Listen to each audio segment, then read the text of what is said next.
오늘 주신 주님 말씀은 빌립보서 4장 15절부터 20절까지입니다. 신약성경 빌립보서 4장 15절부터 20절까지 찾아 함께 봉독하도록 하겠습니다. 빌립보 사람들아, 너희도 알거니와 복음의 시초에 내가 마게도냐를 떠날 때에 주고받는 데 일에 참여한 교회가 너희 외에 아무도 없었느니라. 데살로니가에 있을 때에도 너희가 한 번뿐만 아니라 두 번이나 나의 쓸 것을 보내었도다. 내가 선물을 구함이 아니요 오직 너희에게 유익하도록 풍성한 열매를 구함이라. 내게는 모든 것이 있고 또 풍부한지라. 에바브로디도 편에 너희가 준 것을 받음으로 내가 풍족하니 이는 받으실 만한 향기로운 제물이요 하나님을 기쁘시게 한 것이라. 나의 하나님이 그리스도 예수 안에서 영광 가운데 그 풍성한 대로 너희 모든 쓸 것을 채우시리라. 하나님 곧 우리 아버지께 세세 무궁하도록 영광을 돌릴지어다. 아멘. 2025년 맥주 감사절을 오늘 하나님 앞에 지켜 올립니다. 말씀 제목을 맥주 감사의 진정한 은혜와 감사라고 성령으로 말씀을 주셨습니다. 신명기 16장 9절부터 11절에 보면 맥주 감사절을 지키게 하십니다. 그리고 1년에 앞에 유월절과 그 다음에 수장절, 우리가 말하는 추수감사절, 이렇게 세 번을 지켜 감사절기로 하나님께 영광을 돌리게 합니다. 7주를 셀지니 곡식의 낫을 대는 첫날부터 7주를 세어 내 하나님 여호와 앞에 77절을 지키되, 77절이 맥주 감사절 혹은 맥주 초실절에 대한 또 다른 표현입니다. 네 하나님 여호와께서 네게 복을 주신 대로 네 힘을 헤아려 자원하는 예물을 드리고 너와 네 자녀와 노비와 네 성중에 있는 레위인과 및 너희 중에 있는 객과 고아와 과부가 함께 네 하나님 여호와께서 자기의 이름을 두시려고 택하신 곳에서 네 하나님 여호와 앞에서 즐거워할지니라 라고 말씀을 합니다. 출애굽기 34장 20에 77절 곧 맥주의 초실절을 지키고 세 말에는 수장절을 지키라 라고 말합니다. 한마디로 1년을 우리 일생 혹은 하나님의 구속의 전 은혜로서 표현을 하고 있습니다. 그리고 그것을 새 절기를 통해 하나님께 감사와 그리고 서로 축복하고 서로 사랑하는 축제의 절기를 하나님께서 명령해 주셨습니다. 자, 여러분과 나에게 왜 하나님은 감사를 가르치고 감사하라 못해 감사절기를 두어서 지키게 했을까요? 만약 여러분이 하나님께 모든 것을 감사하지 않는다면 이와 같이 된답니다. 내가 내 힘으로 나를 위하여 이렇게 말한답니다. 즉 한마디로 이 모든 것들은 내가 한 것이에요. 내가 얻은 것이고 내가 이룬 것이에요. 이게 바로 감사하지 않는 신자들의 중심이랍니다.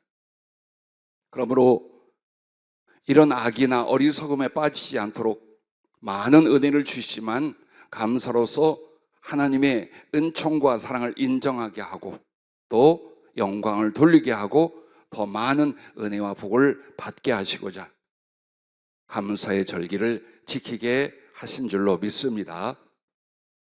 이 절기 때마다 두 가지가 있습니다. 빈손으로 나오지 않게 해서 하나님께 주신 은혜와 복을 넉넉히 감사할 수 있게 하여 그것으로 구제하는 일들 혹은 레위인들과 많은 어려운 사람들과 함께하는 일들, 그리고 하나님이 구원해 주신 것과 주신 은총에 대해 서로 축복하며 잔치를 하는 일들, 이렇게 아름다운 은혜와 멋진 절기가 감사절기였습니다. 현대에 와서 우리 교회도 좀 이 절기를 진심으로 지키고 또 그 거룩한 하나님의 뜻을 받드는 교회가 됐으면 좋겠습니다. 너무나 형식적이고 또 감사에 대해서 형식적이고 그 거룩한 계시의 하나님의 은혜와 뜻에 대해서도 형식적인 것이 참 마음이 아파요.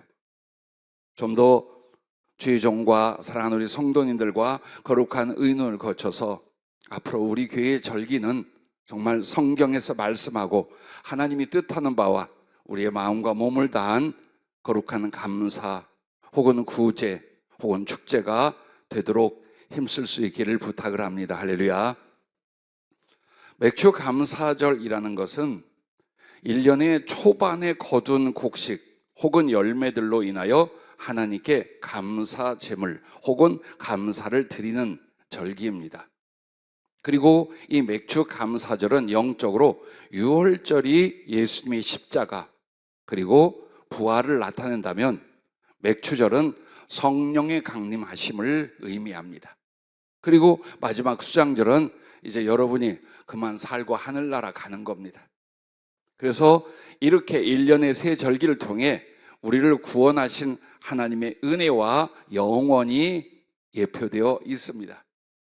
그래서 이 맥주절에는 여러분과 내가 감사할 게 꼭 하나님이 주신 내 인생에 혹은 1년에 주신 모든 은총과 복에 대하여 깨닫고 크게 감사하는 절기가 되어야 되고, 그 다음에 영적으로는 이 맥주절이 성령이 임한 성령 강림에 대한 주님의 약속과 은총에 대한 것입니다. 그러므로 여러분은 영적으로 그리고 삶에 있어서 하나님께 감사를 깊게 크게 드리는 절기가 되셔야 될 줄로 압니다.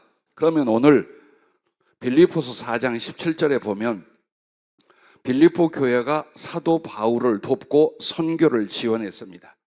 이에 대하여 내가 선물을 구함이 아니요 오직 너희에게 유익하도록 풍성한 열매를 구함이라 라고 말합니다. 물론 성도들이 섬기는 모든 물질, 헌신은 하나님께 대한 감사의 것입니다. 이 감사드리는 예물에 대하여 그냥 주의 종이나 어떤 봉사를 위하여 선물이나 예물로 드린 것이 아니다. 그것은 곧 너희들에게 풍성한 열매다. 믿음의 열매, 사랑의 열매, 바로 하나님 앞에 맺는 풍성한 열매가 너희들의 감사다라고 말씀을 하고 있는 것입니다.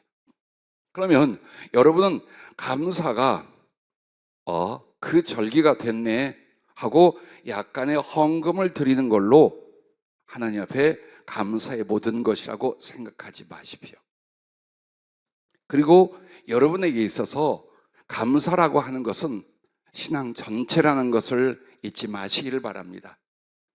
그리고 오늘 말씀에서 성령이 강조하시고자 하는 건 열매가 있느냐? 너희가 내가 준 모든 은혜로 말미암아 그 결실을 수확했느냐?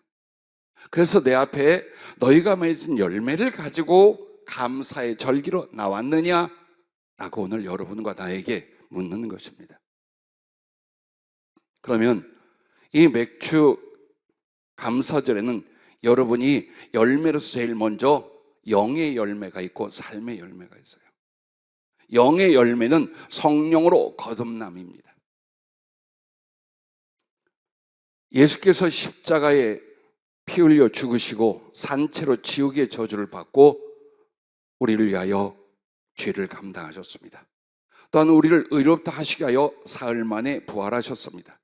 이렇게 그리스도의 십자가의 고난과 죽으심, 그 거룩한 부활은 더 나아가 열매의 시작입니다. 그 열매는 바로 여러분과 나를 구원하기 위하여 하나님의 영, 성령을 부어주신 일이었습니다. 그리스도의 십자가 부활이 없이는 하나님의 성령이 여러분을 직접 만나 변화시키고 구원하신 역사를 할 수가 없습니다. 그러므로 우리는 항상 십자가에 찬송을 하고 그 부활을 찬양합니다. 그러나 그 십자가 부활이 우리에게 이루어지도록 하나님이 은혜해 주신 것은 바로 성령을 이 땅에 그리고 여러분에게 부어 주신 것임을 믿고 감사하고 영광을 돌릴 수 있기를 바랍니다. 그렇게 해서 사도행전 2장 1절에 보면 성령께서 약속하신 대로 제자들에게 강력하게 임하며 2000년 동안 믿음의 사람들에게 끊임없이 때로는 생수와 같이, 때로는 하늘의 빛과 같이, 때로는 거룩한 불과 능력같이 임하여 거듭나게 하고 변화시키고 충만케 하고 하나님의 사람으로 살아가게 한 줄로 믿습니다. 그런데 이 성령이 임했을 때에 많은 사람들이 오해가 있습니다. 그것은 성령을 경험했느냐 안 했느냐, 그것도 인간적인 체험으로서의 경험을 굉장히 중요하게 여깁니다. 예, 중요합니다. 그러나 여러분에게 내가 이렇게 성령을 체험했어요라는 그 체득의 과정의 간증보다 중요한 건 성령으로 두 번째 태어나시는 겁니다. 그렇지 않았다면 우리의 그동안의 종교적인 모든 수고가 헛것이 됩니다. 왜? 성령으로 거듭나지 아니하면 하나님 나라에 들어가기는커녕 하나님 나라를 볼 수도 없다라고 한 것입니다. 즉 그리스도 예수 주님을 만나고 그 생명과 나라에 들어가는 필수적인 조건이 성령을 받아 두 번째 태어난 거듭남의 역사가 일어나야 된다는 것입니다. 사람이 물과 성령으로 나지 아니하면 하나님의 나라에 들어갈 수 없느니라. 육으로 난 것은 육이요 영으로 난 것은 영이니 내가 내게 거듭나야 하겠다는 말을 놀랍게 여기지 말라. 바람이 임의로 불매 네가 그 소리는 들어도 어디서 와서 어디로 가는지 알지 못하나니 성령으로 난 사람도 다 그러하니라 라고 말씀합니다. 그렇습니다. 획기적이고 기적 같은 일이 하나님의 성령이 임하시면 한 개인에게 일어납니다. 그의 성품도 가치관도 삶의 이유와 목적도 그 방법도 완전히 새 것으로 달라지게 하는 것, 그것이 주신 성령이요 성령으로 거듭남임을 믿으시기 바랍니다. 여러분이 진정 성령을 받은 것은 성령의 체험을 가지고 논하지 마십시오. 그것은 거듭나기 전에도 있을 수 있습니다. 방언을 해서 그것이 구원을 받은 것이 아니라, 환상을 봐서 그것이 구원의 증표가 아니라, 혹은 여러분이 무언가를 깨달았다 해서 그것이 하나님의 모든 것이 아니라, 바로 그 성령님은 여러분에게 가장 중요한 다시 태어나기, 육신으로 어머니 뱃속을 통해 태어났습니다. 이제 그 영혼은 성령으로 말미암아 두 번째 태어난 일이 벌어지는데 어떤 일이 벌어질까요? 베드로전서 1장 21절부터 거듭난 사람을 이렇게 말합니다. 너희는 그를 죽은 자 가운데서 살리시고 영광을 주신 하나님을 그리스도로 말미암아 믿는 자니 너희 믿음과 소망이 하나님께 있게 하셨느니라. 이에 믿음과 소망을 하나님께 분명히 갖는다는 겁니다. 그리고 너희가 진리를 순종함으로 너희 영혼을 깨끗하게 하여 라고 말합니다. 즉 하나님과 그 진리에 대한 기꺼이 순종하는 삶과 영혼의 변화가 일어납니다. 여러분이 정말 하나님을 인정하고 경외하면서 그 하나님을 따라가고 하나님의 말씀을 즐거이 따르기를 원한다면 성령으로 다시 태어난 사람임을 믿으셔도 됩니다. 할렐루야. 자, 그리고 계속해서 베드로 사도는 이런 말씀을 합니다. 거짓이 없이 형제를 사랑하기에 이르렀으니. 예, 그렇습니다. 거짓이 없는 형제 사랑은 무엇입니까? 즉 예수께서 나를 사랑하신 그 사랑의 은총으로 주의 이름으로 주의 마음으로 주의 영광을 위하여 다른 영혼들을 대접하고 위로하고 섬기고 구원하고 베풀고 사랑하는 일입니다. 여기에 자기의 이익이나 이기심을 인하여 사람을 만나고 사람의 관계를 갖는 것이 아니라 주님의 이름으로 주님 주신 것으로 주님을 위한 것처럼 섬기고 사랑하는 영혼의 변화, 그리고 그걸 감당하고 기뻐할 영혼의 성품이 성령으로 다시 난 사람들에게 만들어진다라는 것입니다. 그러므로 이렇게 말씀을 이어가십니다. 마음으로 뜨겁게 서로 사랑하라. 너희가 거듭난 것은 썩어질 씨로 된 것이 아니요 썩지 아니할 씨로 된 것이니 살아있고 항상 있는 하나님의 말씀으로 되었느니라. 즉 물과 성령으로 거듭나다라는 것은, 물은 세례에 대한 상징을 말하는 것 같아요. 그렇지 않아요. 하나님의 말씀에 대한 상징이에요. 그래서 말씀과 성령, 성령과 말씀은 항상 동행을 하십니다. 여러분이 성령을 받는 건 말씀을 듣고 믿을 때에, 그리고 순종으로 나갈 때에 성령이 임하십니다. 또한 그 성령의 도우심 없이는 그 누구도 예수님을 저주할 자라 아니하시고 나를 구원하신 주님이라 고백할 수 있는 사람이 없습니다. 그러므로 여러분의 믿음의 진실은 바로 성령 임하시고 성령에 거듭나게 하신 역사임을 또한 믿으시기 바랍니다. 그렇다면 여러분이 평생에 성령으로 거듭나 있는 사람인지, 그 거듭남은 단 이래로 끝나는 게 아니에요. 거듭남은 마치 씨를 심는 것과 같고 아기가 어머니 태중에서 출생하는 것과 같아요. 그러므로 그 거듭남은 끊임없는 성장의 거듭남이 계속되게 됩니다.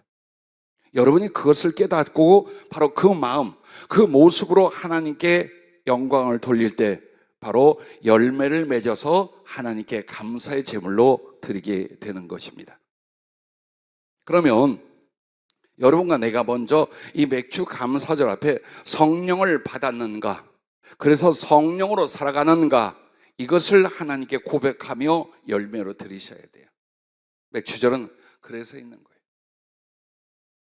만 가지의 은혜가 있고 만 가지의 여러분의 경험이 있다고 해도 하는 일마다 잘 되며 고난과 역경을 극복하며 건강과 물질의 풍요를 하나님이 주셨다 할지라도 여러분이 성령을 받지 못했다면 아무것도 아닙니다.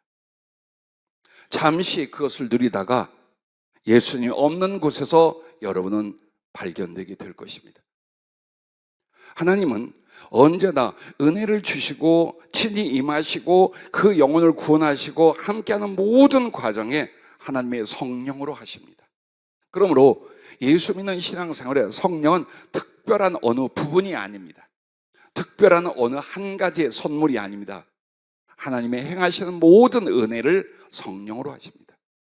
그러므로 성령이 아니면 여러분과 나는 아무것도 얻지 못하고 이루지 못한다는 것입니다.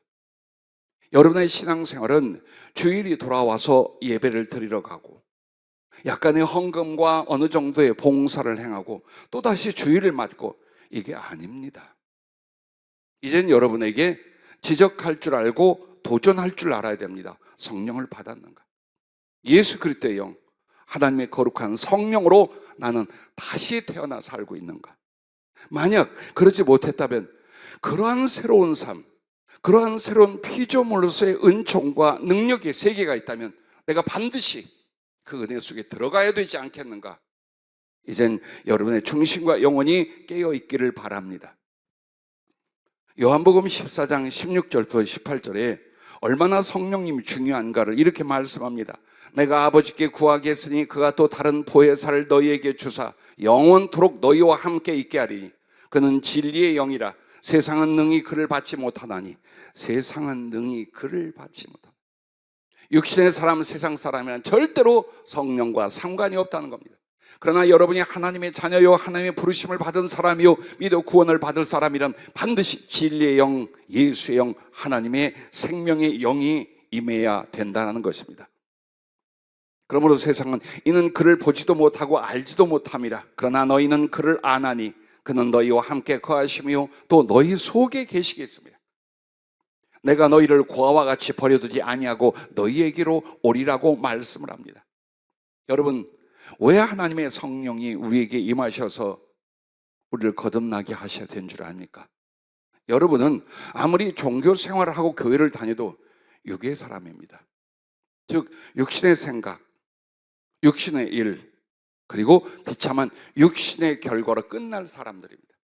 그러나 하나님의 성령은 이 육의 사람을 영의 사람, 즉 하나님의 영, 성령의 사람으로 다시 개조하고 거듭나고 변화시키고 성장시킵니다.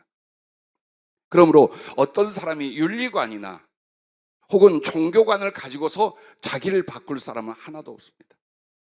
그 본질이 변화되는 건 하나님의 영이 믿음을 통해 여러분 속에 임하셔야 됩니다. 자, 로마서 8장 5절부터 어쩌면 복이요 어쩌면 두려운 말씀을 이렇게 합니다. 육신을 따르는 자는 육신의 일을, 영을 따르는 자는 영의 일을 생각하나니. 여러분이 영의 사람이라면 성령의 일, 하나님의 일을 생각할 것입니다. 그러나 지금도 육신의 염려와 육신의 일로 가득 차 있다면 여러분과 나는 그 육신의 존재, 육신의 사람이라는 경계를 벗어나지 못하고 있다는 말입니다. 육신의 생각은 사망이요 영의 생각은 생명과 평안이라. 그렇습니다. 여러분이 육신의 사람이요 육신의 생각으로 산다면 결국 모든 것들은 어때요? 실패입니다. 허무입니다. 그리고 사망에 이르게 됩니다. 그러나 성령을 따라서 영의 생각은 항상 하나님의 생명과 평안으로 그 심령과 삶을 주관해 주신다는 겁니다. 육신의 생각은 하나님과 원수가 되나니 이는 하나님의 법에 굴복하지 아니할 뿐 아니라 할 수도 없습니다. 육신에 있는 자는 하나님을 기쁘시게 할 수 없고, 만일 너희 속에 하나님의 영이 거하시면 너희가 육신에 있지 아니하고 영에 있나니 누구든지 그리스도의 영이 없으면 그리스도의 사람이 아니라라고 말합니다. 즉 우리가 신앙생활이라는 걸 해도 내 육체적인 생각과 습관과 성품을 가지고는 절대로 하나님의 말씀과 뜻 못 따라간다는 거예요. 그걸 따라갈 수 없다는 거예요. 왠 줄 아십니까? 육신은 죄와 연합이 되어 있고, 그 죄와 연합된 육신은 반드시요 하나님의 진리나 성령의 사랑을 따라가지 않습니다. 그래서 교회를 다녀도 전혀 엉뚱한 사람들이 있어요. 여전히 육신적이고 세상적이고 물질적이고 자기중심적이고, 왜 이게 그렇게 오래 하나님의 은혜와 하나님의 말씀과 성령의 경험을 해도 왜 그럴까? 그게 바로 육신의 사람과 영의 사람이 교회 안에도 갈라져 있다는 거예요. 이게 두려운 일이에요. 하나님은 알곡과 가라지를 그냥 두십니다. 빨리 자라는 알곡과 더디 자라는 알곡도 그냥 두십니다. 추수의 때에는 알곡인지 가라지인지가 명확하게 드러나고, 그때는 온유와 긍휼의 하나님이 냉철하고 무서운 판단의 하나님이 되십니다.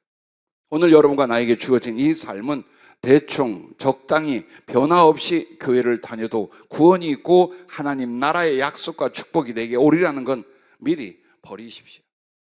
그런 일은 일어나지 않습니다. 어서 성령으로 말미암아 변화될 수 있기를 바랍니다. 그래서 우리가 하나님을 인정하고 섬기는 것 같지만 육신적인 생각과 기질로 살아간다면 하나님과 원수가 되는 거예요. 왜? 그 거룩한 사랑과 하늘나라라는 법에 굴복하지 않아요. 그래서 하나님을 기쁘시게 할 수가 없어요. 그러므로 만약 여러분에게 성령이 여러분에게 거하시 아니하면 여러분은 육신에 있고 하나님의 사람이 아니라는 겁니다. 이렇게 중요한 문제를 왜 교회를 다니면서 여러분은 열매로서 혹은 확인하고 그 거룩한 은혜에 대한 사모함과 도전으로 그 말씀을 따라 들어가지 않습니까? 물론 모두 다 그렇다는 게 아니에요. 이 부분 놓치지 마십시오. 하나님은 단지 예배라는 형식 안에 여러분의 모든 걸 결정하지 않습니다. 하나님의 말씀을 듣고 배우게 합니다. 그리고 믿음이 일어나고 순종을 할 때 그때 하나님의 성령을 부어주기 시작하고, 또 하나님의 성령에 관하여 여러분이 알고 계시고 사모해야만 예수님이 그의 영으로 여러분에게 임하시는 거예요. 한마디로 하나님의 성령은 아버지 하나님이 그리스도 예수께서 그의 영으로 여러분 속에 임하여 여러분을 구원하고 여러분과 연합하고 여러분의 영혼을 아름다운 하나님 나라의 사람으로 성장시키다가 그 수고를 마치고 나면 그 성령으로 하늘나라를 데려가시고 그 성령으로 살게 하시고 그 성령으로 부활하게 하시는 거예요.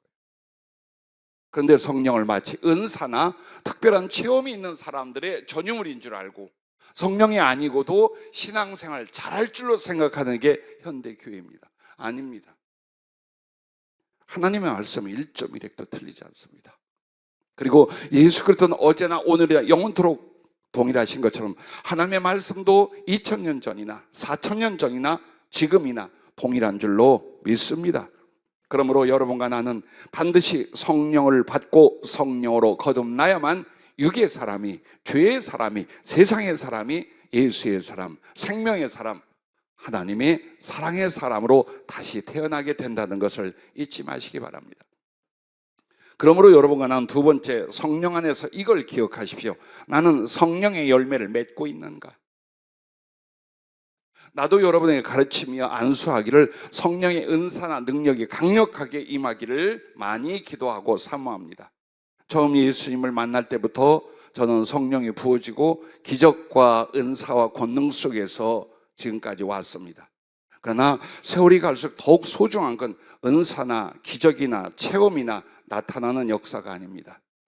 여러분의 성품, 여러분 영혼 안에 그 성령으로 맺는 인격성입니다. 자, 성령의 은사나 능력, 기적과 체험은 나 밖의 것이에요. 내가 아니라 하나님이 주신 선물과 은혜의 역사일 뿐이에요. 그럼 나는 누구냐? 그 성령이 임하여 만들어진 성품, 그게 나의 본 모습과 나의 본 영혼의 존재예요. 착각하지 마세요. 성령을 경험하거나 약간의 은사가 있다 해서 우쭐하지도 마세요. 그리고 거기에 편향되지 마세요. 중요한 건 바로 성령의 열매가 나의 인격성 성품 속에서 얼마나 맺어가 하나님께 감사의 제물로 드릴 수가 있느냐. 주님, 10년 전보다는 이 부분에서 힘쓰고 애써 나아졌고 주의 은혜로 자라났지요. 작년보다 올해는 내가 삐죽이가 이제는 해볼죽이가 됐습니다. 이런 성품과 영혼의 변화가 성령 안에서 여러분에게 일어나야 됩니다. 여러분이 성령의 사람이라면 반드시 성품의 변화와 성숙이 일어납니다. 그러나 성령을 외적으로 체험하고 그것을 앞세운 사람들은 꼭 고질병이 있습니다. 속이 안 바뀌어요. 속이 안 바뀌어요. 비좁으면 비좁은 그대로, 연약하면 연약하면 그대로, 인간적이고 자기중심적인 생각이 그대로 나타납니다. 그런데 겉으로는 성령의 사람, 성령을 체험해 남에게 말하기까지 합니다. 가르치기까지 합니다. 성령의 열매를 갈라디아서 5장 22절부터 이렇게 말하잖아요. 오직 성령의 열매는 사랑과 기쁨, 화평과 오래 참음, 자비와 양선과 충성과 온유와 절제니 이 같은 것을 금지할 법이 없느니라. 여러분에게 사랑이 얼만큼 자랐고 주 안에서 기쁨과 평강이 얼만큼 자랐으며 그것을 이웃에게 어떻게 나누고 있습니까? 모든 일마다 사랑을 위하여 오래 참고 긍휼히 여겨 자비를 베풀며 언제나 옳은 것을 추구하고 성실하며 무엇보다도 즐거이 온유하게 영혼을 대하고 온유하게 하나님께 복종하고 아닌 것에 대하여 돌아서는 절제가 있고, 자, 이런 성품적인 열매가 성령의 열매예요. 이것이 자라나고 있습니까? 아니면 예전보다 더 못합니까? 자, 성령의 열매에 관한 덕에 대하여 베드로후서 1장 4절부터 이렇게 말씀합니다. 이로써 그 보배롭고 지극히 큰 약속을 우리에게 주사 이 약속으로 말미암아 너희가 정욕 때문에 세상에서 썩어질 것을 피하여 신성한 성품에 참여하는 자가 되게 하려 하셨느냐. 즉 하나님의 성품, 하나님의 속성에 참여케 하기 위하여 성령을 주신 거예요. 인간성, 죄성, 그것을 벗어나서 거룩한 예수님 하나님의 성품에 참여하고 연합되기 위하여 성령을 주셨는데, 그러면 어떤 일이 벌어지느냐? 이렇게 말씀을 합니다. 그러므로 너희가 더욱 힘써 너희 믿음의 덕을, 믿음이 있어요, 덕을 세워요. 덕의 지식을, 지식의 절제를, 절제의 인내를, 인내의 경건을, 경건의 형제 우애를, 형제 우애의 사랑을 더하라. 이런 것이 너희에게 있어 흡족한즉 너희로 우리 주 예수 그리스도를 알게 게으르지 않고 열매 없는 자가 되지 않게 하려니와. 그렇습니다. 그리스도 예수 안에서 세상에 나누고 내가 보람이 있어 하고 하나님께 감사의 첫 소득의 열매로 드릴 것이 뭐냐? 성령을 받고 거듭나서 여러분의 인격과 성품 안에 예수 그리스도의 하나님의 그 사랑스러운 성품이 열매 맺는 겁니다. 그걸 확인하십시오. 오늘 여러분은 빈손으로 와도 여러분 안에 더 나은 성령의 열매로 왔다면 그것이 하나님께 감사의 예물입니다. 그러나 만약 천만금을 들고 와서도 성품이 후퇴했다면 회개가 하나님께 드려져야 될 예물입니다. 놓치지 마십시오. 많은 그리스도인들이 착각하는 게 하나님이 나를 도와 세상에서 뭔가 잘 되는 것을 은혜라 여기고 마치 그것으로 하나님께 사랑을 받고 구원에 이르는 줄 알아요. 그렇지 않아요. 구원은 영혼에 있어요. 영혼은 자기의 인격과 성품으로 나타나는 거예요. 그러므로 그 성품이 그 영혼에 나타난 인격성이 변화되지 않는다는 건 성령의 은혜와 도우심과 역사와 복종이 거의 그 사람에게 없다는 뜻이에요. 기도하며 성령을 주셨고 받았다고 믿는다면 이제 눈을 뜨십시오. 거듭남이 무엇이며 성령의 열매를 맺어가는 게 무엇인가에 모든 초점과 마음을 쏟으십시오. 바로 거듭나는 역사, 내 영혼 안에 하나님의 사랑과 기쁨과 평강, 거룩한 예수님의 성품이 가득 차서 그게 곧 내 가족과 이웃에게 나타나는 빛처럼, 아름다운 음악처럼 여러분 한 사람을 통해 나타나게 될 줄로 믿으시길 바랍니다. 할렐루야. 이렇게 성령의 열매를 성령님으로 맺어가는 게 뭐냐? 예수 그리스도를 닮아가는 영혼의 장성함입니다. 여러분 이 땅에 주님을 믿고 생명을 얻어 주어진 이 시간이 뭐냐? 봉사도 있고 충성도 있고 별거 다 있다고 생각하죠. 딱 하나예요. 예수님을 향하여 닮아 성장해 가는 기회와 시간이에요. 이게 여러분이 예수를 믿고 살아있는 동안에 생명 주신 이유가 거기에 있어요. 그래서 정말 예수님을 닮아가는 게 무엇인가? 마음과 성품과 삶에 있어서 그리스도를 쫓아가는 게 무엇인가? 그게 바로 성령을 통한 그 열매들, 그리고 그 열매를 교회와 이웃에 나타내는 삶, 바로 이것입니다. 그것을 여러분이 이루어가는 것이 맥주절 진정한 주님께 올려드릴 예물과 선물이라는 걸 잊지 마시길 바랍니다. 그리고 무엇보다도 여러분과 내가 생각해야 할 것이 있습니다. 여러분과 내가 평생에 순종하지 않는, 하나님의 뜻에 복종치 않는 그 부분을 회개하지 않는 것이 모두에게 있습니다. 에베소 5장 18절에 이렇게 말합니다. 술 취하지 말라. 이는 방탕한 것이니 오직 성령으로 충만함을 받으라. 오직 성령으로 충만함을 받으라는 명령을 하고 있습니다. 왜 안 하십니까? 경제적인 일들, 물질의 일들, 인간관계, 공부하는 것, 연애하는 것, 가정을 세우는 것, 이거보다 성령 충만이 못해서 그렇습니까?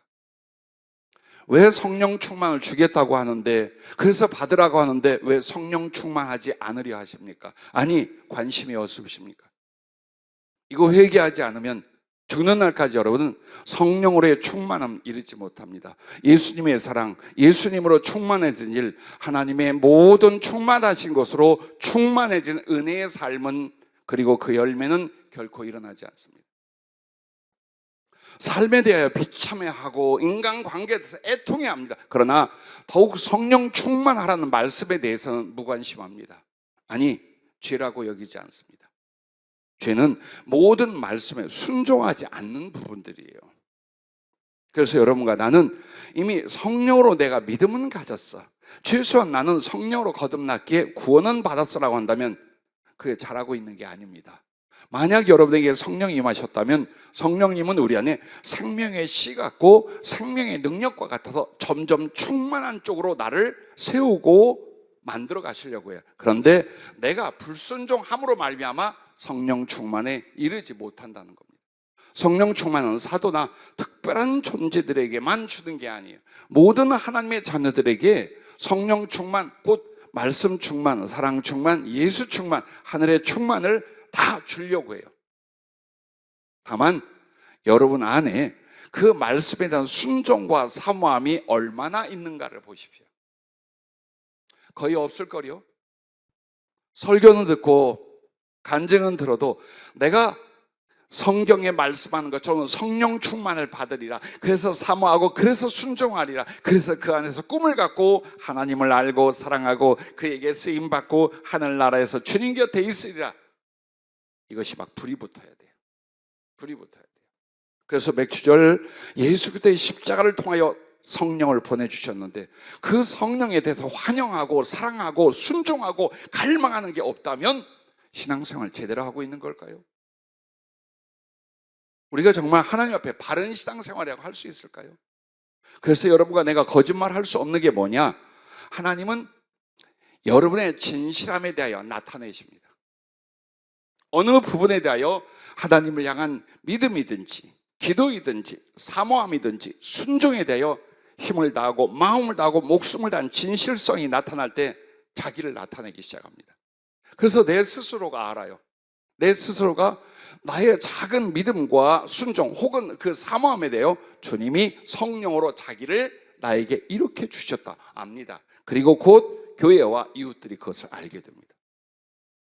부디 이제는 현실적이고 육신적인 일에 너무 영혼까지 다 빼앗기지 마십시오. 그렇게 안 해도 하나님이 복을 줄 것과 들어 쓰실 것은 알아서 하십니다. 그러나 여러분이 반드시 해야 될 건 뭡니까? 예수님으로 충만해지는 일. 즉 그가 주신 그 성령을 제한하며 무시하며 살지 말고 그 성령께 순종하고 사모함으로 성령님이 점점점 나의 모든 인격성을, 지혜 쪽을, 능력 쪽을, 삶을 더욱 풍성하게 채워주시는 은혜로 들어갈 수 있기를 주의 이름으로 축복합니다. 할렐루야. 여러분이 성령으로 점점 잡혀가고 충만해질수록 하나님의 기뻐하심, 하나님의 나타내심, 하나님께 대한 소원과 기도에 대해 강력한 응답하심, 그래서 하나님의 모든 충만하신 그 사람에게 같이 합니다. 성령 충만은 성령 충만이라는 걸로 끝나지 않아요. 하나님과의 관계예요. 그 하나님을 사랑했고 그 하나님을 순종했고 그 하나님으로 말미암아 그 뜻을 이루고자 하는 그의 수고와 기도, 순종과 복종이 더욱 성령의 충만함을 잊게 돼요. 그러니 하나님이 그 사람을 얼마나 기뻐하겠어요. 그러니 하나님이 기뻐하는 그에게 자기를 왜 나타내시지 않겠어요?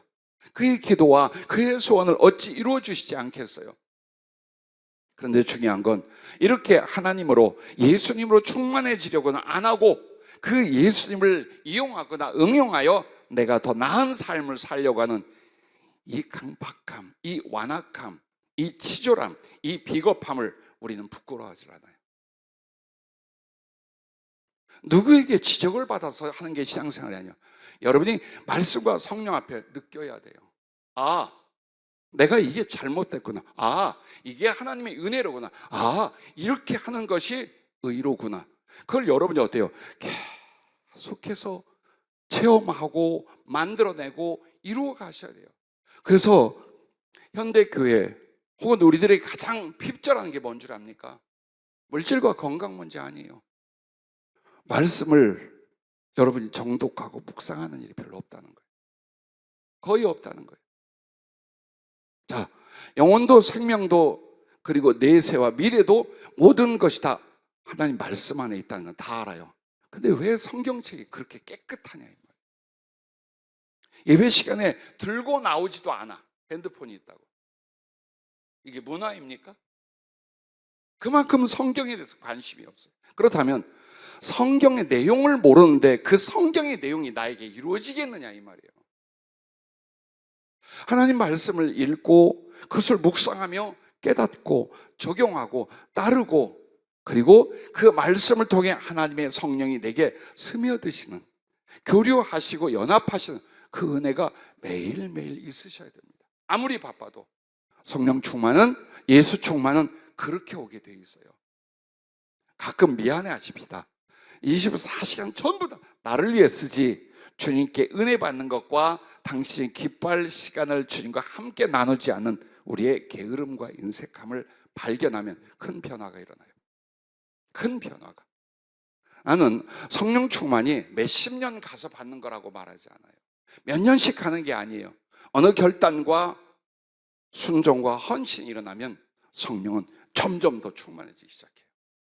그리고 끊임없이 그 성령 안에서 주님과 사랑의 교통이 있고 순종이 있고 나아가 거룩한 충성과 사랑의 꿈을 갖고 나아간다면 성령은 미리 모든 은사와 은혜로 충만하게 누구든지 붙잡아 주실 것을 확신하시기를 바랍니다. 할렐루야. 그래서 여러분과 나는 성령으로 거듭나는 일이 먼저 일어나야 돼요. 그 거듭나는 일로 말미암아 모든 관심과 기쁨이 하나님과 그의 나라, 그분에 관한 것들로 차기 시작을 해요. 즉 육의 사람이 영의 사람으로의 변화가 성령으로 거듭남이에요. 그래서 영의 사람이 되면 그 위에 여러분은 하나님의 모든 은총과 직접적인 사랑을 성령으로 계속 부어지기 시작하는 거예요. 그렇게 해서 거듭남의 단계에서 충만의 단계는 그렇게 오래 걸리지 않아요. 즉 여러분이 더 이상 육신과 현실의 사람이 아니라 하나님과 그 사랑, 그의 나라의 사람으로, 몸은 비록 육신은 땅에 있지만 여러분의 영혼과 삶은 하늘의 삶을 살아가는 사람으로 만들어 주시는 것이 성령과 그 충만이라는 것을 잊지 마시기를 바랍니다. 그러므로 성령으로 거듭난 감사가 없다면 충만의 은혜로 결코 들어가지 못하겠고 부활의 영광도 없다는 것입니다.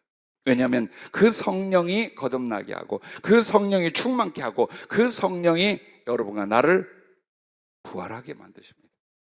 그런데도 성령을 사모하지 않겠습니까? 그럼에도 성령을 받았는지 안 받았는지 모르는데 태연하게 교회를 다니시겠습니까? 조금만 하나님 말씀에 집중하십시오. 그리고 순종하고 사모, 예수님 안에 이런 게 있구나. 우리가 믿는 기독 신앙 안에 성경 말씀에 이런 부분이 있고, 그렇다면 이 말씀은 내 거야. 나 이렇게 살고, 나 이렇게 하나님께 되고 싶어. 나 이렇게 하나님 알고, 이렇게 사랑하고, 이렇게 드리고 싶어. 거룩한 열망이 일어나야 됩니다. 성령은 그렇게 오십니다. 주님이 이미 여러분을 구별하여 선택한 게 아닙니다. 누구는 A, 누구는 B, 누구는 C, 누구는 금그릇, 누구는 은그릇, 너 나무나 질그릇, 이렇게 결정하신 게 아닙니다. 여러분의 그 하나님 말씀을 잡고 성령을 구하고 성령께 순종하고 성령에 잡혀 그리스도를 닮아가는 이 성숙에 따라 여러분은 1등급이 되기도 하고 금그릇이 되기도 하고 하나님의 보호자 우편의 사람이 되기도 하는 거예요. 부디 이 맥주 감사절 그냥 가지 마십시오. 성령을 보내주셔요. 그리스도께서 죽으셨습니다. 이 성령을 받기 위하여 그리스도께서 지옥의 저주를 받으셨습니다. 이 성령을 보내어 충만케 하시려고 그리스도께서 부활하셨습니다. 그럴 때 모든 것을 바로 이 성령으로 주시는데 어찌 우리가 성령의 사모함, 성령의 충만으로 나아가지 않고 버티겠습니까? 성령으로 거듭난 성도와 거듭나지 못한 신자의 예가 성경에 나옵니다. 누가복음 15장에 보면 집 나갔던 작은 아들 이야기. 아버지의 유산을 가져다가 허랑방탕 다 날리고 거지되어 죽어가다가 결국 아버지께 뉘우쳐 돌아온 아들 이야기가 있습니다. 그리고 그 집에 집 나가지 않고 그냥 아버지 밑에 있던 큰아들 이야기가 겹쳐서 나옵니다. 이 큰아들과 방탕하고 모든 걸 다 잃어버리고 고통받다가 아버지께 돌아온 작은 아들의 허구의 차이가 뭐냐? 예수 믿어 구원받고 구원받지 못한 사람인 것도 있지만 바로 성령으로 거듭난 사람이 누군지, 영의 사람이 누군지, 육의 신자가 무엇인지를 보여주는 예라고 했습니다. 자, 그렇게 몽땅 다 말아먹고 고통과 실패 속에 들어갔는데 가슴 속에 아버지의 믿음과 사랑은 없어지지 않았어요. 그래서 뉘우쳐 돌아오는데 내가 일어나 아버지께 가서 이르기를 아버지 내가 하늘과 아버지께 죄를 지었사오니 지금부터는 아버지의 아들이라 일컬음을 감당하지 못하겠나이다. 나를 품꾼의 하나로 보소서 하리라 하고 돌아옵니다. 아버지 기꺼이 용서 정도가 아니에요. 긍휼과 그리움으로 그 아들을 영접하고 새 옷을 꺼내 입힙니다. 새 신발을 신깁니다. 그리고 모든 아버지의 권한을 이어주는 인장 반지를 껴줍니다. 그리고 살찐 송아지를 잡아서 동네 사람 다 불러 잔치를 합니다. 그런데 이 돌아온 작은 아들은 그것으로 끝나지 않아요. 나같이 아버지의 재산을 창기와 더불어 온통 다 낭비해버리고 정말 아버지의 왼수 노릇을 하고 고통거리, 수치거리가 됐던 나를 아버지는 말 한마디 아니하시고 용납하시고 영접하시고 예전보다 더 사랑해 주셨어요. 이걸 깨닫는 거예요. 이게 성령의 은혜예요. 하나님의 성령이 진실하게 여러분에 임하면 내 죄가 뭔가를 알아요. 그 하나님의 은혜와 사랑을 알아가면서 거기에 비하여 내가 어떤 존재인지, 얼마나 악하고 얼마나 하나님께 잘못되어 마땅히 지옥을 갈 존재라는 걸 누가 가르쳐 주시냐? 양심과 영혼이 깨닫기 시작을 해요. 지옥에서 나를 살리려고 주 예수께서 자기의 존재를 지옥에 던졌어요. 죽음에서 살려고 주 예수께서 그 죽음을 기꺼이 당해. 그때서야 이게 깨달아지기 시작하는 거예요. 그렇게 많이 들었던 설교가 소용이 없었고 그렇게 많은 기도가 소용이 없어요. 그러나 어느 날 하나님의 성령은 나를 발견하게 하고 나를 발견하며 동시에 십자가의 주님을 발견하게 만들어요. 그냥 예수님의 십자가가 아니에요. 내가 주님을 저렇게 했어. 내 죄악이 내 지옥에 던질 저주의 상태가 그리스도를 저렇게 했어. 근데 그분이 나를 사랑하고 나를 살렸어. 그리고 지금도 저 천국에 가기까지 나의 죄성과 인간성을 이기게 하고 치유하고 씻어내며 여전히 살과 피를 내게 쏟아주고 계시. 내가 어떻게 그런데 감사하지 않고, 내가 그런데 어떻게 그리스도를 위해 살지 않겠는가? 내가 어찌 저 주님을 사랑하지 않겠는가? 그러고도 내가 사람이라고 말할 수 있겠는가가 일어나기 시작하는 거예요. 이게 성령으로 거듭남 성령의 사람들이야. 알아요. 내가 의로워서 하나님의 은혜를 받고 있지 않다는 거. 내가 내 나름대로 의리가 있어서 하나님을 위해 사는 게 아니라는 거. 그분의 사랑이 나를 사로잡고 나의 죄와 저주받을 인생에 구원해 주신 그 진짜 하나님의 은총과 그 사랑을 절절히 깨달아요. 그래서 갚아야 돼. 갚아야 돼. 갚을 수 없지만 내 목숨과 인생 하나를 바쳐서라도 이 구주께, 이 사랑의 주님께 갚음이 돼야만 돼. 그러지 않고는 살아갈 수가 없게 되는 것. 이게 성령으로 거듭남이에요. 그래서 작은 아들이 되는 거예요. 그런데 큰 아들은 여러분 어떻게 한 줄 압니까? 잔치가 벌어졌어요. 그래서 종들을 통해 물어봤더니 당신 동생이 돌아와서 아버지가 잔치를, 그가 노하여 들어가고자 하지 아니하거늘 아버지가 나와서 권한대 아버지께 대답하여 이르되 내가 여러 해 아버지를 섬겨 명을 어김이 없거늘 내게는 염소 새끼라도 주어 나와 내 벗으로 즐기게 하신 일이 없더니 아버지의 살림을 장녀들과 함께 삼켜버린 이 아들이 돌아오매 이를 위하여 살찐 송아지를 잡으셨나이다. 아버지가 이르되 예, 너는 항상 나와 함께 있으니 내 것이 다 네 것이로되. 이거 모르는 거예요. 교회를 다니고 신앙생활을 해도 하나님께서 주신 것들을 모르는 거예요. 그리고 누군가 하나님의 사랑을 받고 하나님의 은혜를 받은 시기 질투는 일어나요. 마음에 사랑을 위한 헌신도 진정한 감사도 일어나지 않는다면 여러분과 나는 집에 있는 큰아들이에요. 그러나 돌아보면 돌아볼수록 내 죄와 마땅히 버림받을 인생에 하나님이 찾아오시고 이 사랑과 생명을 주신 은혜, 눈으로 보고 귀로 듣고 가슴으로 느껴가는 그 하나님의 구원과 그 사랑과 은혜들, 그러기에 마치 나는 자유자가 되고 아들이 되었어도 종이 되어 나의 삶을 사랑의 헌신, 충성의 수고로 바치려는 그 자원하는 심령이 일어나는 것, 이게 성령에 잡힌 사람, 이게 성령으로 거듭난 사람이에요. 한번 보십시오. 여러분은 성령으로 거듭나 충만의 단계로 가고 있는지, 혹은 아직 성령으로 거듭나지 못해요. 언제나 육신이 먼저고 삶이 먼저고 염려와 갈등 속에 내 자아가 앞서고 있는가를 여러분은 보셔야 됩니다. 이렇게 해서 여러분이 영의 열매 성령으로 거듭남을 하나님 앞에 드려야 돼요. 그걸 설명해 드렸어요. 그리고 두 번째는 삶의 열매예요. 자, 삶의 열매는 감사라고 말씀합니다. 굉장히 충격을 받았어요. 감사의 이유는 얻고 모으고 누림이 있는 것이 아니라 하나님의 사랑과 은혜를 깨달아 감사와 그 감사의 삶으로 살아가는 것, 이게 열매요 감사랍니다. 즉 감사가 없다면 아무것도 하나님 앞에 열매를 맺고 열매를 드리는 게 없다는 뜻이에요. 진정한 하나님께 대한 열매가 뭔가? 내 인생, 내 삶에서 감사랍니다.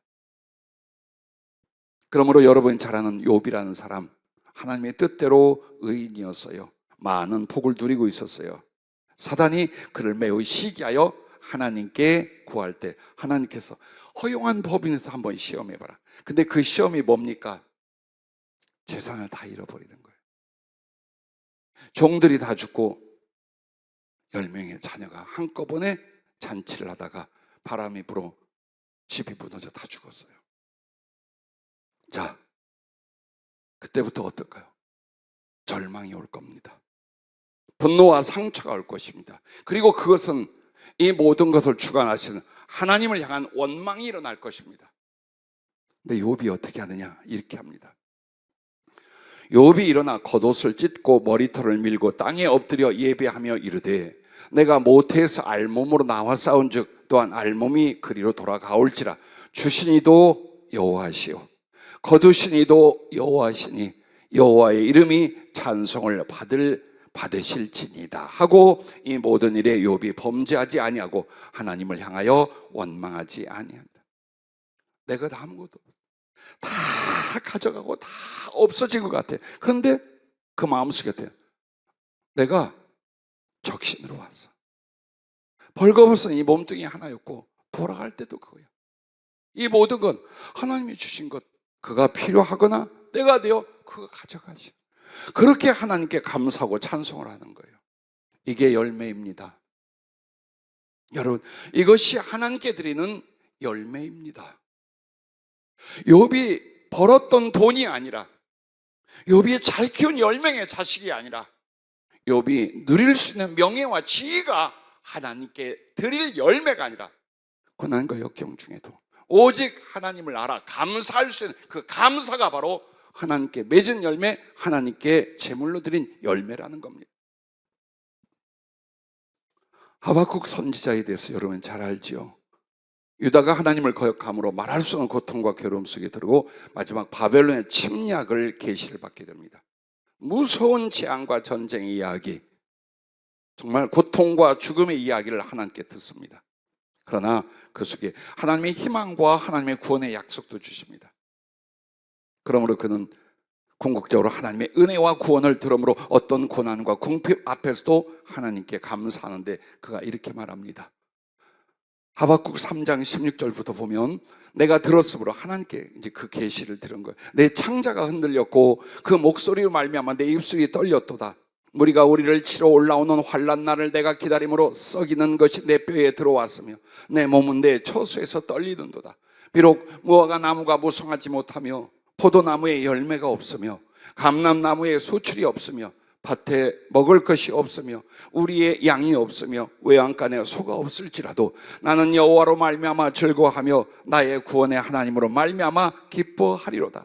주 여호와는 나의 힘이시라. 나의 발을 사슴과 같게 하사 나를 나의 높은 곳으로 다니게 하시리로다. 예, 이겁니다. 나도 이 나이 먹도록 정말 이 내용은 이번 주에 알았어요. 우리의 삶에 이걸 이루어드리고 저걸 만들어드리고 그걸 위해서 죽도록 달려왔어요. 그 충성의 결과와 열매를 위하여 죽기 살기로 모든 고통과 가난, 핍박과 환난을 이기고 왔어요. 그런데 큰 충격과 평안이 한꺼번에 왔어요. 성령이 그러시는 거예요. 야, 네가 얻고 만들어내는 그게 내게 준 열매가 아니야. 네가 진실로 내게 감사하는 영혼, 감사하는 삶, 그게 내게 드리는 열매란다. 그 얘기를. 왜 우리는 그렇게 못 살았을까요? 왜 그렇게 허덕이며 미친 듯이 육체와 영혼을 다 파괴시키면서 그 무엇인가를 쫓고 이루려고 애를 썼을까요? 그러지 못할 때는 죽을 것 같고 낙심하고 나아가 하나님 앞에 고개도 들지 않은 원망까지 했을까요? 주님의 뜻과 우리에게 주신 그 은혜의 처음과 나중을 모르기 때문이에요. 여러분과 나는 육신도 영혼도 삶의 시작과 마지막과 천국도 그분이 다 주셨습니다. 그리고 그분이 다 준비하고 계십니다. 그러므로 여러분이 그 사랑, 그 은혜를 깨달아 감사할 수 있다면 그것이 바로 하나님께 돌려드리는 영광과 하나님께 맺어드리는 열매라는 것을 잊지 말고 살아가실 수 있기를 주의 이름으로 축복합니다. 감사가 없는 사람은 하나님께 드릴 열매를 맺지 못한 것이랍니다. 아무리 노력하고 주의 이름으로 봉사했다 할지라도 아니랍니다. 하나님께 진실한 감사가 없는 사람은 아무리 많이 주실지라도 염려나 낙심이나 원망으로 결국 살게 될 뿐이라 하셨습니다. 그러므로 여러분과 나 자신의 이기심과 욕심을 넘어서는 진정한 신앙은 어찌할지라도 감사하며 기억하고 깨달아 감사함에 있는 줄로 믿으시길 바랍니다. 여러분, 가장 가난한 사람이 힘을 다하여 주님께 감사 예물을 드림으로 성경에 영원히 칭찬받는 인물로 남습니다. 2렙돈을 드렸던 과부입니다. 그의 이야기를 성령이 주시는데 참 눈물겨워요. 길거리 시장에서 장사를 하는 아이들 엄마였어요. 과부였고, 어렵고 가난한 시기, 정말 장사할 것도 없고 벌어들이는 소득도 없어요. 아이들은 굶고 자기도 굶기 시작을 했어요. 그 고통과 어려움 사이에 어느 날 2렙돈은 한마디로 이겁니다. 라면 2-3개 살 수 있는 돈이에요. 지금으로 환산하면 라면 한 2개쯤 살 수 있는 그 수입이 생겼어요. 가서 허기지고 눈물 짓고 있는 아이들 먹이는 것부터 해야지요. 아니요, 성전으로 달려갔어요. 그리고 못다한 감사로 그것을 몽땅 들여버려요. 정말 그건 보잘것없어요. 그런데 그걸 지켜보던 예수님이 이 많은 사람들이 있는 헌금 중에 가장 많이 드려도, 양이 아니에요, 어떤 깊이의 감사가 있는가예요. 얼만큼 주님을 사랑하여 그것을 할 수 있는가예요. 하나님이 받으시는 그 높이와 깊이의 감사, 그리고 그것으로 인한 만족과 영광은 여러분의 진심 속에 있는 감사와 사랑, 그것이랍니다. 근데 우리는 없어, 가난해, 힘들어, 바빠, 그러므로 이렇게 살아갑니다. 자, 주신 은혜를 깨닫고 그것을 다시 하나님께 감사의 예물로 드리는 것이 진정한 하나님께 드리는 감사요 열매입니다. 그래서 사도 바울을 보십시오. 그가 굉장히 하나님께 열심을 냈어요. 물질과 학문으로는 뛰어난 사람이요, 그의 집안과 혈통으로도 세계에서 아무것도 부족함이 없는 금수저 엘리트였어요. 그러나 하나님의 성령으로 말미암아 그 은혜, 그 구원, 그 사랑은 몰랐어요. 종교적 열심만 갖고 예수 믿는 사람 잡아 죽이는데 앞섰어요. 그러나 그의 중심과 미래를 아시는 예수께서, 부활의 주님이 그를 만나 주십니다. 그리고 성령으로 충만케 하죠. 그 뒤부터 깨닫고 다 모든 걸 다 버립니다. 금도 부하도 명예도 사랑도 비전도 다 버립니다. 오직 예수 그리스도를 위하여 마땅히 핍박자여 부행자였던 자기를 용서하시고 사랑하시고 구원한 그 예수 그리스도와 복음을 위하여 자기를 다 바치기 시작합니다. 왜? 고마워서, 감사의 예물로 자기를 드리기 위해서. 어떤 고생이 따르고 얼마나 어려움을 겪을 것인지, 얼마나 이익이 오고 얼마나 복이 올게, 이 계산이 없어집니다. 여러분, 아직도 그 계산이 있다면 거듭나기 전이에요. 거듭나기 전이에요. 점점 그 성령은 주님의 사랑이 물밑, 그리고 끊임없이 내 가슴에 임하게 합니다.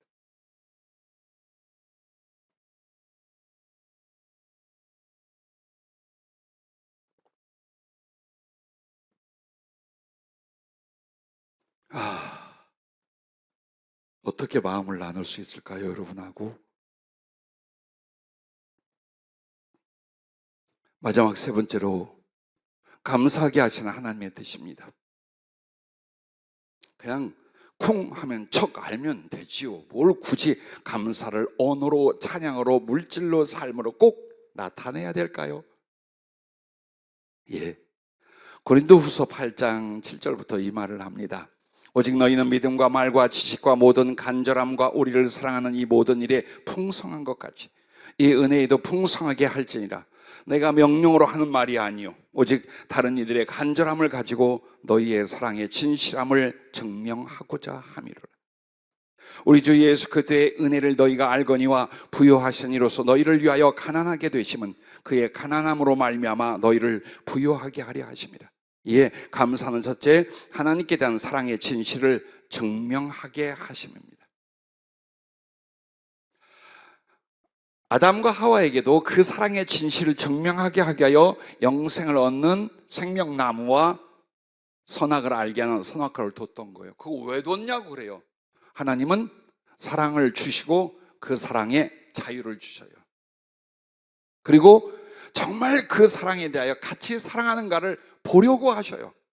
그게 주님의 소원이고 행복이고 우리를 창조하고 구원하신 목적이에요. 그래서 여러분이 언제나 내가 주님을 사랑한다는 사랑의 그 진실성을 나의 삶 속에서 증명해 드리는 것, 이게 하나님께 영광과 사랑을 돌려드리는 거예요. 근데 그게 뭐라? 감사하는, 감사의 삶, 감사의 사례, 바로 이것이라는 거예요.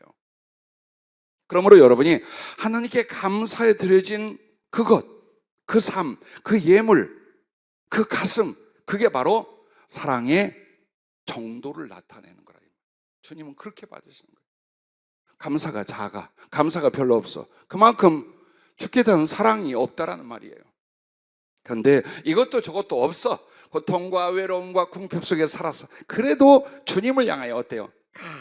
감사가 힘에 넘치도록 일어나고 있어. 그 삶 자체가, 방향 자체가 감사하여 자기를 드리려 하고 있어요. 주님 뭐라고 하실까요? 네 사랑이 많도다. 네 사랑이 많도다. 땅에서 하늘에 갔을 때 가장 주님께 듣고 싶은 말이 딱 성경에서 그 구절이에요. 네 사랑함이 많도다. 그 말씀 진실로 듣고 싶어서 참고 견디고 애쓰고 살고 죽으려 하는 이유가 그것이다. 왜? 나도 주님 앞에 내 사랑이 진실되기를 바라고, 진실하여 증명되기를 바라요. 그분이 내게 사랑에 진실하고 그 진실함이 나의 삶 속에 증명되셨듯, 나도 보잘것없지만 아직 죄인이지만 내가 죽게 대한 사랑의 진실함을 어때요?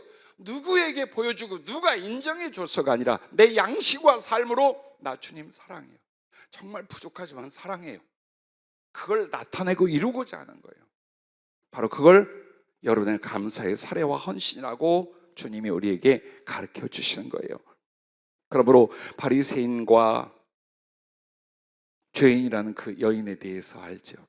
이게 성령으로 거듭난 사람과 성령으로 거듭나지 않은 신자의 모습이, 바리새인 시몬, 한 죄인이라 주의 발에 눈물을 쏟고 머리털로 닦아드리고 향유를 부으며 입을 맞췄던, 그래서 주님이 내 사랑함이 많도다 했던 막달라 마리아에 대한 이야기예요. 내가 사랑하는 한 여인이 있었느니라. 험악한 인생살이로 인하여 7 귀신이 들려 배고파도 먹지 못하고 목말라도 마시지 못하며 헐벗어도 가리지 못하고 버려져 갈 곳이 없고 병들어도 치유하지 못하고 사단의 감옥에 있었느니라. 내가 그를 불쌍히 여겨 치유하고 자유케 하였느니라. 그녀는 언제나 생명의 시작이 나라고 여겼고 자신의 삶은 나를 따름이었고 그녀의 기쁨은 오직 나를 보는 것이었느니라. 온종일 나를 그리워하고 감사하여 눈물로 지냈느니라. 어느 날 바리새인 시몬이 나를 초청하였으나 섬겨 대접하지 않음을 보고 자기의 향유를 가지고 와서 내 발에 눈물을 적시고 머리를 풀어 닦고 그 향유를 붓고 입을 맞추어 영혼과 삶을 다 드리려는 서원을 하였느니라. 그녀는 내 앞에 더 이상 죄인이 아니었고 자유와 평안으로 나의 생명과 사랑을 누리게 되었으나 그녀의 남은 삶은 여전히 나를 위하여 가난한 자와 병든 자와 버려진 자들을 위하여 그들의 발을 씻기고 향유를 부으며 내 사랑의 입맞춤이 되었느니라. 너희가 2025년에 한 죄인이라는 여자 막달라 마리아가 되어 나를 향한 사랑과 감사를 형제와 이웃에게 행하거라. 내게 용서와 생명을 사랑으로 받았거든 너도 가서 이와 같이 행하라. 아멘. 이것이 25년 맥주 감사해 주신 주님의 마음이었습니다. 여러분은 주님을 사랑하는 줄로 압니다. 그리고 그 사랑의 깊이와 진실을 감사의 사례와 감사의 헌신으로 아름답게 드릴 수 있기를 주의 이름으로 축복합니다. 자, 그리고 또 한 가지가 있어요. 주님이 우리 사랑의 진실을 증명코자 함이 감사요. 두 번째는 감사하는 성도에게 그리스도의 부요로 부요하게 하려 하심이에요. 빌립보서 4장 19절에 나의 하나님이 그리스도 예수 안에서 영광 가운데 그 풍성한 대로 너희 모든 쓸 것을 채우시리라 라고 말씀을 하고, 그리고 고린도서에 말한 것처럼 그가 부요하신 자로서 우리를 위하여 가난해지심으로 말미암아 우리를 그 그리스도의 부요로 부요케 하려 하십니다. 자, 우리 주님이 영으로 육으로 물질로 삶으로 하늘에서 부요한 자 풍성한 자가 되게 하시려고 해요. 그런데 무엇을 통해요? 감사할 수 있는 거예요. 즉 아무리 많아도 감사하지 못한 사람은 영혼과 존재가 핍절해요. 궁핍해요. 인색해요. 비참해요. 그러나 많은 것이 있든 많은 것이 없든, 고난이 있든 평강이 있든 그 주님과 밀접한 친분과 사랑을 통해서 은혜와 사랑을 깨닫고 감사하는 사람, 그 사람은 이미 그 마음과 영혼이 행복하고 부유합니다. 그리고 장차 이 사람들을 이제 하나님이 영으로 물질로 부어서 쓰실 사람들이에요. 감사 없는 사람을 하나님이 쓰는 일이 있어요? 감사 없는 사람을 질척거리는 진흙바다에 건져 높은 곳에 사슴처럼 다니게 하는 일이 있어요? 없어요. 여러분이 하나님의 진짜 사랑과 들어쓰심으로 들어가는 단계가 바로 진실한 사랑의 감사, 이 부분이에요. 그러므로 남은 인생이 오늘만이 아니에요. 남은 인생을 감사의 예물로 열매로 드릴 거냐? 아직도 내가 나를 위한 열매를 얻고자 허덕이며 비참하게 예수님의 이름으로 살아갈 거냐? 그게 바로 감사절에 여러분과 나의 선택이라는 것을 잊지 마시기를 바랍니다. 부디 여러분 기억하십시오. 여러분과 나에게 주님께서 주실 은혜가 무엇입니까? 요셉이 얼마나 비참하고 궁핍해졌습니까? 가족에게 버림받고 형제들에게 죽임을 당하다가 종으로 이국만리 팔려갔습니다. 억울년을 당하여 감옥에 갇혔습니다. 13년 동안 가장 가난하고 가장 인격과 권리가 무시당하고 고난 속에 있었습니다. 그러나 그의 믿음은 언제나 하나님을 향하여 순종과 감사였습니다. 그러자 하나님이 그의 가난함과 궁핍을 벗기시고 하나님의 부요로 그를 부요케 하여 애굽의 총리가 되고 왕의 모든 권세를 물려받아 수많은 인민들을 죽음에서 살려내고 자기의 가족 형제들을 다 살려 하나님의 구속의 역사의 맥을 이어가게 만들어요. 그 과정이 있어요. 가장 비참했어, 가장 가난했어. 그러나 그 순종과 감사는 끊어지지 않아 그리스도께서 결국 그에게 부요케 하십니다. 다윗도 그와 같아요. 언제나 여러분과 나의 삶 속에서 오늘이 중요한 게 아니에요. 오늘 속에 하나님의 사랑과 은혜를 깨닫고 어떻게 감사할 것인지, 감사로서 나를 어떻게 하나님께 열매로 드릴 것인지, 이 부분이 중요해요. 지체된다고 고민하지 말아요. 고난이나 역경이 왔다고 염려하지 말아요. 왜? 그 하나님이 여러분을 사랑하시고 그리고 또 예수 우리 주님을 주시까지 여러분을 사랑하고 계셔요. 그러므로 여러분과 나는 배운 것을 실천해 가면 돼요. 아하, 그 하나님의 사랑을 배웠기에 나도 그 사랑을 감사의 열매로 하나님께 드리며 살자. 거기서 비전이 나오고 계획이 나오신다면 좀 흔들리는 것 같고 좀 지체는 것 같지만 멋진 하나님의 금그릇으로 그 부요를 부어 여러분을 쓸 줄로 믿으시기를 바랍니다. 아름다운 꿈을 환상으로 보았습니다. 우리 교회를 향하여 주신. 기도하고 있는데 주님이 종이 비행기를 휙 하고 날렸어요. 거기에 한 7살 아이가 저예요. 그 종이 비행기를 잡으려고 막 아장아장 걷고 뛰어 달려가고 있었어요. 종이 비행기 내려앉지 않고 멈추지 않았어요. 계속 날고 날아 산 위를 올라가는데 어느새 그 아이는 나비가 되어 있는 거예요. 그리고 그 큰 흰 나비 뒤에 하얀 나비떼가 수도 없이 전부 다 그 종이 비행기를 향하여 그걸 잡으려고 날아가고 있는 거예요. 높은 산으로 올라갔어요. 백두산이나 수천 미터 해발의 높은 산 꼭대기에 있는 호수 같은 밝고 푸른 물이 있는 곳에 비행기가 사뿐 내려앉는 거예요. 앉는데 앉자마자 예수님이 거기 딱 앉아 계신.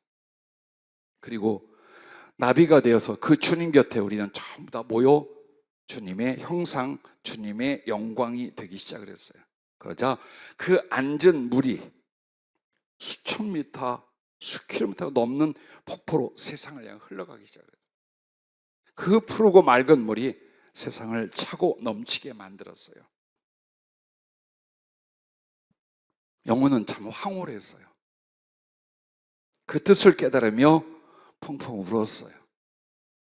종이 비행기는 여러분과 나에게 주신 주님의 약속이에요. 구원의 약속, 하늘의 약속, 이 땅에서 어떻게 주님을 사랑하여 쓰임받을까의 약속들이에요. 어린아이라는 건 아직 우리가 육신적이고 연약하며 주님의 그 거룩한 계획과 목적을 이룰 만큼 성숙하지 못해서도 그분의 약속을 이루고 얻게 하여 달려가는 모습이에요. 그리고 높은 산으로 올 때는 아이가 올라갈 수 없어요. 나비가 되었다는 건 영적인 성장, 성령으로 거듭나며 충만해져가는 상태를 가르쳐 말하는 거예요. 육의 사람이 영의 사람이 되는 거예요. 자신을 위하여 교회를 다닌 사람이 하늘을 위해서 사는 거예요. 이게 바로 땅을 걸어가던 아이들이 하늘의 나비가 되어서 그 높이의 산이든 어디든 다 종이 비행기를 따라갈 수 있게 한 거예요.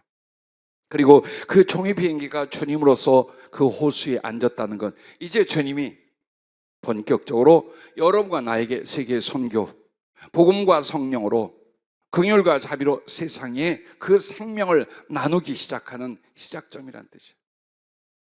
즉, 그 과정에 중요한 건 조그만 아이들, 그 길을 갈 수 없는 아이들이 어디든지 날아갈 수 있는 나비와 새가 되게 만드는 거예요.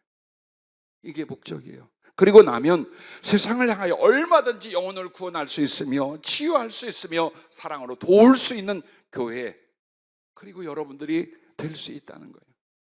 그리고 하나님의 보호자는 바로 그렇게 호수처럼 수정 같은 유리 바다 위에 그 보좌가 있어요. 그래서 여러분과 내가 이 땅에서 세계 선교를 이루고 그 약속은 뭡니까? 궁극적으로 하나님 보좌, 그 우편에 모두 다 데려가기를 희망하신 주님이 우리를 인도하시고 훈련하고 있다는 뜻이에요. 여러분, 땅의 미련을 조금씩 내려놓으세요. 삶의 염려도 좀 내려놓으세요. 나는 아직 젊은데 그런 생각하지 말아요. 그리스도를 아는 것과 사랑하는 것, 말씀과 성령에 잡히는 것, 작은 일에도 감사하여 그 감사 사례로서 나의 삶을 드리려 하는 진실한 사랑의 증명, 그리스도의 부요가 여러분에게 임하여 땅에서도 그 부요로 쓰실 것이요 하늘에서 그 부요로 당신 우편에 두실 줄로 믿습니다. 기도하겠습니다.